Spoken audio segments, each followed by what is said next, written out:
Who Nigerians need in governance is more men like Mele Kyari and not boys like David Babachir, who is engrossed in corruptive practices and antecedents of gross miscalculation and misappropriation of funds.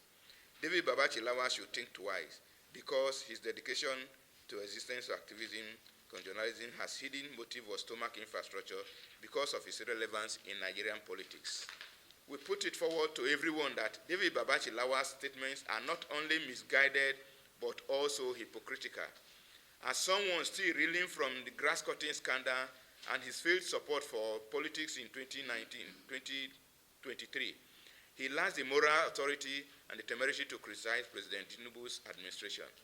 Lawal's involvement in grass-cutting scandal and subsequent removal from office due to allegations of financial impropriety significantly has tarnished his reputation. He has to go back to see whether he will be able to succeed in laundering his image and reputation back for normalcy. Lawal still he will always be inconsequential and irrelevant in a discussion of prosperous government because his antecedents do not speak well of his personality. His utterances are a desperate attempt to detract from his own failures and those of his preferred candidate. It is imperative to acknowledge that transformation and progress are often confronted with obstinate opposition. The criticisms voiced by Babachir are exemplary of this phenomenon, where invested interests and reactionary elements seek to impede the march of progress. We cannot be deterred, we cannot be obstructed, we cannot be delayed. The government is working steadily and progressing. Nevertheless, we must not permit the dissonant voices of the people of the past to stifle the remarkable advancements of the present. As we gaze into the future, a plethora of promising prospects await Nigeria. The President's visionary blueprint for a thriving and harmonious nation is steadily materializing. We are beholding the emergence of a novel generation of leaders who are unwaveringly dedicated to the well-being and prosperity of the Nigerian populace.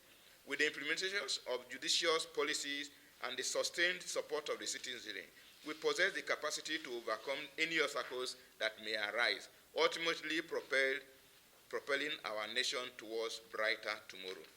The Northern Congress for Change implores Nigerians to disregard the unfounded and spurious assertions made by David Babachir and instead concentrate on the tangible progress and significant strides being made under the visionary leadership of President Tinubu. He is our president with his laudable policies, and we have no reason not to support the program so that Nigeria can progress and return to the same image of the giant of Africa. It is imperative to subject David Lawal's statements to rigorous scrutiny, considering his own checkered history and the consequences of his past affiliations and actions, which have been marked by controversy and divisiveness. We must remain impervious to the machinations of such individuals who seek to undermine and sabotage the remarkable advancements we have achieved under President Tinubu. We're barely 1 year in office under President Tinubu. We are barely 1 year into assessment, and we are beginning to see results, and we see that by the time we attain the second year and the third year, Nigerians will benefit in the long run. The leadership will continue, and we will continue with unwavering support of the administration's concerted efforts to build a prosperous, corruption-free, and a unified Nigeria. It is high time for David Babachir and his cohorts and his cronies to cease disseminating falsehoods and join forces with the progressive vanguard shaping our nation's future, rather than perpetuating a legacy of discord and stagnation. Nigeria is moving forward under the leadership of Tinubu, and we must continue to support this journey towards prosperity.